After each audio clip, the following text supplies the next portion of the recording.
kita akan berbicara adalah bagaimana caranya kita bisa mengatur keuangan dengan baik. Mungkin bisa dibilang seri ini kami sebutkan sebagai trilogi financial check up ya, dan ini adalah bagian pertama yang paling penting dalam kehidupan kita dalam merencanakan keuangan. Itu adalah bagian pemasukan dan pengeluaran gitu ya.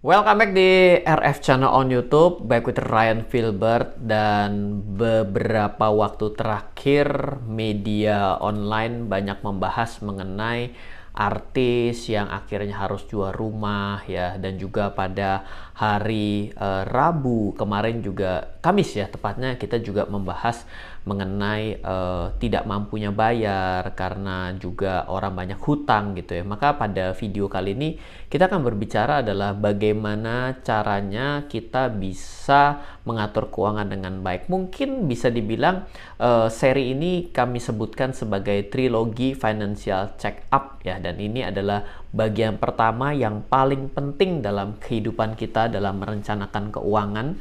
Itu adalah bagian pemasukan dan pengeluaran gitu ya. Saya harap dari waktu ke waktu video yang ada di sini terus bermanfaat. Nah, ini mungkin jadi tulis trilogi, jadi karena mirip The Lord of the Ring ataupun Spider-Man ya. Bisa juga Star Wars dan film-film terkenal lainnya gitu, pasti ada sequelnya. Jadi di sini juga nggak mungkin kita akan bahas secara lengkap dalam satu video, tapi dalam beberapa video gitu ya. Saya akan coba buat tema kali ini adalah menjadi sebagai sebuah personal finance. Kita pernah melewati tahun-tahun yang sulit, dan mungkinkah kita akan melewati tahun sulit selanjutnya, kita juga nggak tahu. Tapi sesuai dengan judul yang diberi nama trilogi, kita akan bagi menjadi 3 part, dan nggak hanya dibagi menjadi 3 part. Materi ini nanti sifatnya juga interaktif.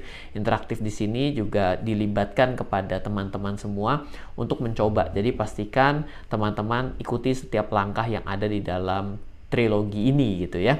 Saya jamin akan sangat bermanfaat buat kita semua. Nah, ngomongin tentang materi financial check up, apakah teman-teman sudah ada yang pernah dengar dengan istilah ini, financial check up? Kalau belum, maka istilah financial check up mungkin menjadi suatu hal yang sudah wajar, tapi ada juga yang masih bingung gitu ya. Apa itu? Kalau misalnya bingung, sebenarnya istilahnya mirip dengan yang namanya medical check up.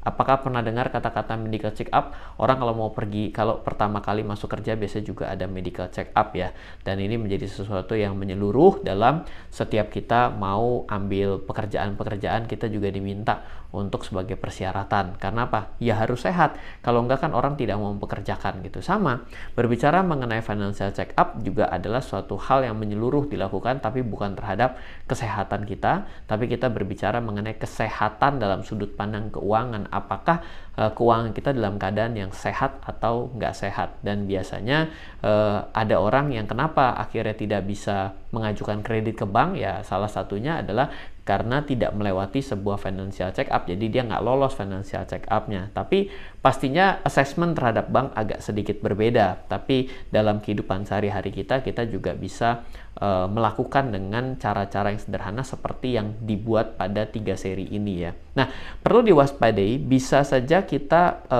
mencukupi kebutuhan hidup bukan dari pendapatan, tapi karena pendapatannya kurang ditutup dengan yang namanya hutang. Dan ini biasanya tidak sadar kalau selama orang masih berpendapatan.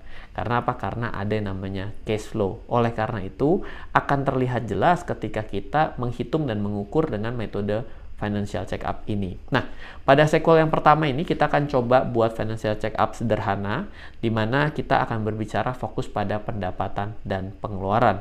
Supaya mudah juga, nanti kita kumpulkan dan masukkan datanya dalam bentuk spreadsheet atau Excel, ya, sehingga bisa pakai Excel atau Google Sheet. Sambil dengarkan video ini, nonton video ini, teman-teman bisa coba list dulu beberapa data yang teman-teman mungkin bisa ingat terlebih dahulu. Nanti di akhir video saya akan coba bagikan juga contoh format datanya yang berbentuk spreadsheet. Oke. Inti dasarnya adalah video ini kita akan banyak sekali membahas bagaimana caranya membuat ketahanan finansial dan pondasi keuangan yang baik gitu ya. Nah, pada part 1 kita akan kumpulkan 2 data terlebih dahulu ya. Bisa pemasukan secara tahunan dan pengeluaran secara tahunan.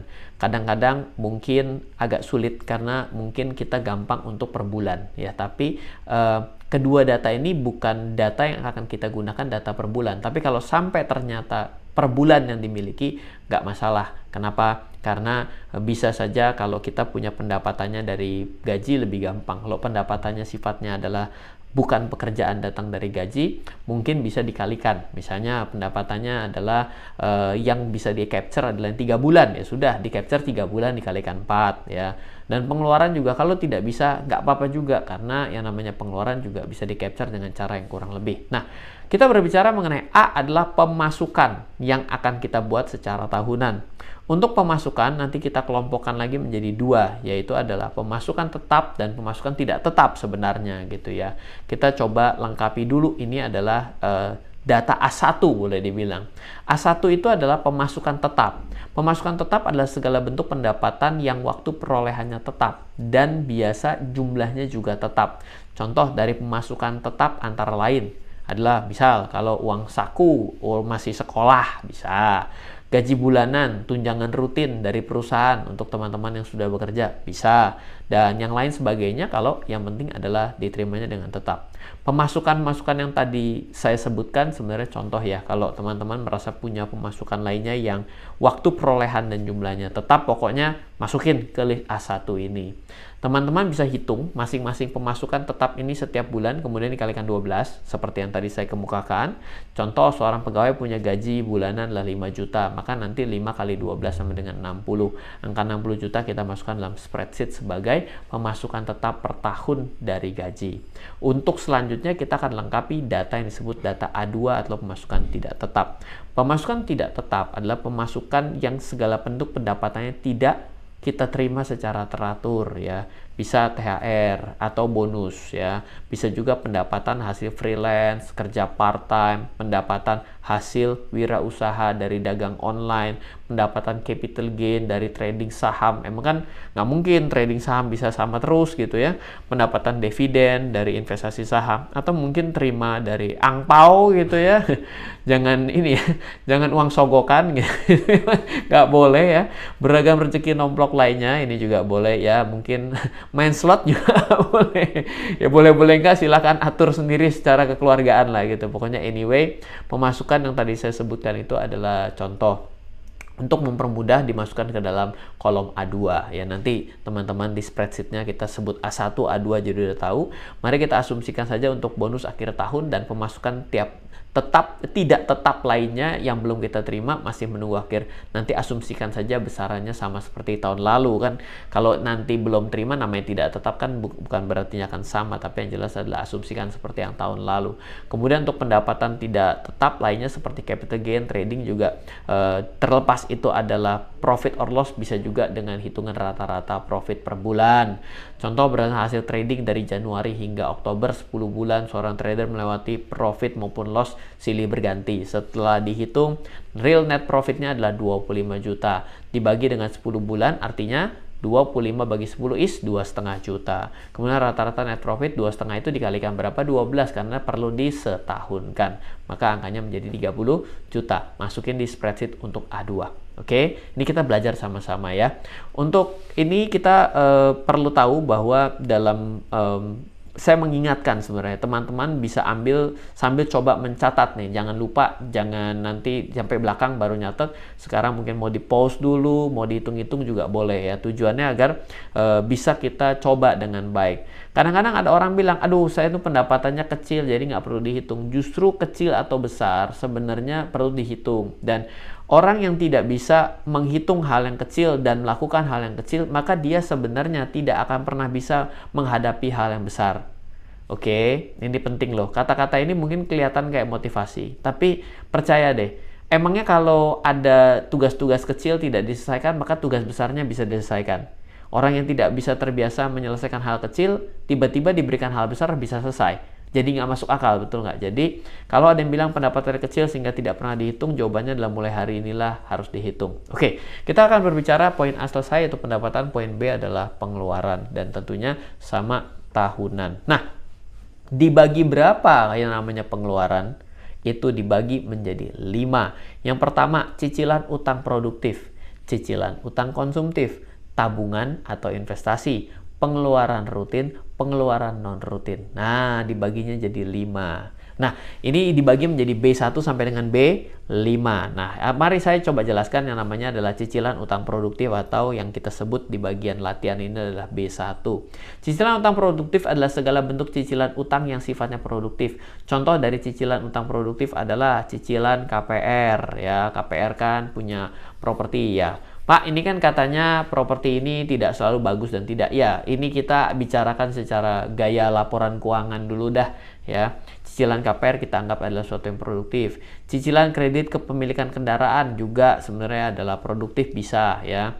Lalu ada kredit usaha rakyat, bisa, ya. Untuk kalau KTA gimana? KTA ya kalau bisa menghasilkan suatu produktivitas, ya oke, bisa juga masuk juga ke sini. Nah, kalau teman-teman merasa punya pengeluaran cicilan utang lainnya yang sifatnya produktif, tentukan saja, masukkan ke B1, ya. Yang digunakan untuk kegiatan misalnya bisnis, KTA untuk catering, boleh masukin, ya. Untuk angka masing-masing pengeluaran cicilan utang yang akan dimasukkan dalam list nantinya dihitung juga per tahun, ya dong. Pendapatannya per tahun, pengeluaran juga harus per tahun, ya. Nah, contohnya KPR dibayar 3 juta per bulan. Kalau 12, 36. Masukkan ke B1 untuk 36 juta, ya. Nah, gimana kalau untuk B2? Gampang, cicilan utang konsumtif. Apa saja cicilan utang konsumtif? Ya, contohnya beli gadget, handphone. Loh, Pak, saya handphone ini demi untuk bekerja. Ya sudah, susah. Itu sudah beda ceritanya. Silahkan, tentukan, nggak apa-apa. Jam tangan branded, tas branded, konsol game, wah, beli PS5, ya. Saya buat ngerental PS5-nya, silahkan masukkan ke produktif, gitu, ya. Meskipun saya bilang kalau yang namanya usaha tidak bisa dijadikan untuk hubungannya ke sini. Kalau misalnya digabungkan ke sini nggak apa-apa, tapi nanti lama-kelamaan akan kesulitan karena kita memaintain antara hidup kita dengan bisnis. Tapi kalau kita mau coba masukin dulu juga nggak apa-apa. Nah, utang yang tadi juga hanya contoh, jangan lupa dikalikan 12 bulan untuk tahunan, gitu, ya. Jadi kalau teman-teman merasa punya pengeluaran cicilan utang lainnya bersifat konsumtif, maka silakan masukkan, ya. Cicilan punya suami atau istri baru, ya juga dimasukkan ke sini juga boleh. Ya. Ya, kalau ternyata itu apa? Konsumtif, ya. Silakan ditentukan sendiri, gitu, ya. Oke, gimana kalau dengan yang bagian ketiga atau namanya tabungan atau investasi? Loh, tabungan investasi kan sebenarnya adalah pendapatan nanti dulu. Waktu kita keluar duitnya akan tetap sebagai pengeluaran dong, ya kan? Karena kita investasi itu kita taruh sekarang, nanti berbuahnya di kemudian hari, kan? Tabungan rutin, tabungan pendidikan anak, tabungan hari tua, tabungan sisihkan untuk liburan, tabungan dana darurat, dana sisihkan untuk investasi saham, kripto, investasi emas, ya, tabungan untuk nikah lagi, ya silahkan. Pengeluaran sisir ulang tahun pernikahan, ya kan, investasi loh, ya kan. Kalau nggak pernah dirayain lama-lama lupa, ya kan, akhirnya nanti sering cekcok ribut, ya. Pengeluaran sisihan dana ini sebenarnya untuk investasi sebutkan hanya sebagai contoh juga, ya. Untuk angka jangan lupa selalu dikalikan 12. Contoh teman-teman, untuk investasi saham 500.000 kali 12 berapa? 6 juta untuk pengeluaran investasi. Oke, gimana dengan pengeluaran rutin? Ayo, apa saja pengeluaran rutin? Ingat-ingat, rutin tiap bulan dulu. Oke, makan minum. Oke, oksigen, ya ada loh orang yang sampai perlu untuk tambah bantuan alat napas, makanya harus bersyukur kalau kita dalam kondisi yang sehat, ya. Itu adalah hal yang paling mahal dan berharga sebenarnya. Kalau nggak percaya, harganya saja mata berapa duit kalau dicopot satu. Ya, nah iya, makanya harus jaga kesehatan. Makan minum, kebutuhan bayar listrik, air, gas, ya kan, kebutuhan pulsa, internet, kuota, bayar kos, untuk transport, gaji untuk asisten rumah tangga, driver, supir, tukang pukul, silakan masukkan di kolom B4, ya. Jangan lupa kalikan 12, ya. Misalnya kalau belum bisa nyampe akhir tahun, ya anggaplah yang sudah berjalan dulu, ya. Lalu misalnya baru 10 bulan sampai dengan Oktober, ya sudah. Satu bulannya berapa? Satu bulannya misalnya adalah selama 10 bulan 50 juta. Berarti 50 juta bagi 10, 5 juta, 5 juta kali 12 adalah 60 juta pengeluarannya untuk 1 tahun, masukin ke B4. Pengeluaran non-rutin, apa pengeluaran non-rutin kira-kira? Pajak bumi bangunan, oke, ya dong, tiap tahun. Pajak kendaraan bermotor, ya betul, perpanjang STNK, nggak pernah perpanjang ya. THR ASN rumah tangga, Pak, kalau misalnya untuk kendaraan bermotor ada pajaknya rutin, kalau misalnya untuk servisnya berarti apa? Non rutin juga sebenarnya, ya kan? Nah, terus habis itu dana sosial ya. Terus jangan lupa kali 12 ya. Lalu misalnya untuk pengeluaran non rutin untuk bayar PBB 1 juta. Angka 1 juta kita masukkan dalam spreadsheet sebagai pengeluaran non rutin gitu. Nah, setelah sudah semua A1 2, B1 sampai 5, maka ini harus dibuka nih, sambil buka nih ya. Nah, ini saya udah tampilkan ya. Ini adalah yang tadi saya jelaskan, ada A1 pemasukan tetap, pemasukan tidak tetap gitu. Nah, ini sudah saya contoh-contohin nilai gaji 120 juta ini berarti kalau 1 tahun ya, berarti kalau dibagi 12 berarti ya sebulan 10 juta. Ini misalnya gajinya Pak Budi gitu ya, tunjangan 24 juta bagi 12 ya. Masukkan ke sini yang tetap, masukkan tidak tetap, masukkan ke sini ya. Ini juga Excelnya sudah saya siapin agar nanti bisa kita lihat dengan baik di sini. Kalau misalnya pemasukan tetap dikali di sini adalah dijumlahkan dari nilai ini ya, diagregat ke sini, ini adalah diagregat ke sini, maka ini adalah grand totalnya sebenarnya. Nah, cicilan utang produktif tanah ya, masih cicil KPR, semangat ya. Cicilan utang konsumtif, tapi ingat ya, jangan cuma dibayar pakai semangat, dibayar pakai uang yang namanya KPR ya. Ini mungkin kalau tanah kafling bukan KPR tapi KPT, kredit kepemilikan kafling ya, tanah gitu ya. Cicilan gadget ya 12 juta. Ini cicilannya murah sekali. Ini pasti handphone murah nih kalau 12 juta ya. 12 juta bagi 12 kan cuma 1 juta gitu ya. Tapi 12 juta ya mahal juga ya, tapi handphone mungkin kurang mahal. Zaman sekarang di atas 20 juta baru yang flagship. Ngeri sekali memang. Handphone makin hari makin mahal gitu ya. Tabungan investasi, tabungan rutin ya 12 juta. Sisihkan dana darurat, ini penting, dana darurat. Terakhir kalau dana darurat harus punya berapa? Dana darurat itu banyak versi. Bisa menulis untuk 48 kali dari biaya bulanan ya. Jadi kalau nanti muncul biaya bulanannya berapa, itu di 48 kali. Jadi silakan dikejar dana darurat itu senilai 48 kali dari biaya bulanan. Itu juga bisa. Nanti belajar lagi dana investasi saham, investasi emas, dana traveling ya, atau tambah untuk investasi kripto. Nah, pengeluaran rutin dipisah ya, artinya pengeluaran rutin itu adalah makan, minum, pulsa. Ini beda sama yang namanya pengeluaran untuk investasi. Sini ada pengeluaran non rutin, ada pajak ya, tadi sudah saya sebutkan. Pengeluaran tahunan ini juga untuk dijumlah, diagregat di sini. Nah, kalau lihat dari sini ya berarti ini sudah selesai. Hijau adalah masuk, merah adalah keluar. Seperti itu. Jadi sebenarnya untuk bisa membuat ini bukan suatu hal yang susah.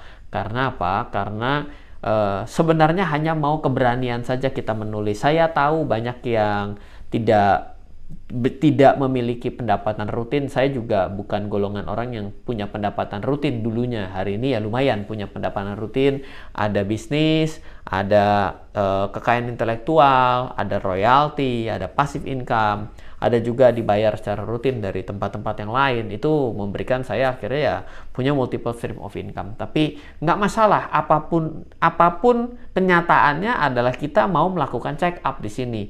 Bukan kita punya kesehatan sifat fisik untuk mau di check up, tapi adalah kesehatan secara finansial. Jadi buat teman-teman silakan download data ini ya. Ini untuk download silakan cek pada deskripsi, kami sudah bagikan. Kami juga sudah punya grup yang bisa diakses, di mana dalam grup ini juga memberikan data Excel ini seperti itu. Jadi silakan nanti teman-teman untuk coba dulu. Nanti kita akan lanjut pada trilogi financial check up ini yang part kedua. Kira-kira apa sih yang akan dibahas di part kedua ya? Tunggu dulu dong. Yang penting jangan beranjak dan pindah dulu, lebih baik kerjakan dulu PR-nya dan jangan terlalu khawatir bicara mengenai saya ternyata banyakkan pengeluarannya. Nggak masalah, kita di sini mau melihat kan, kita tahu nih, waduh saya ini ternyata gula darah, ya nggak masalah, yang penting tahu berapa tingginya gula darahnya sehingga tahu obat apa yang lebih tepat, kan seperti itu kira-kira ya. Oke, see you di video selanjutnya dari trilogi financial check up.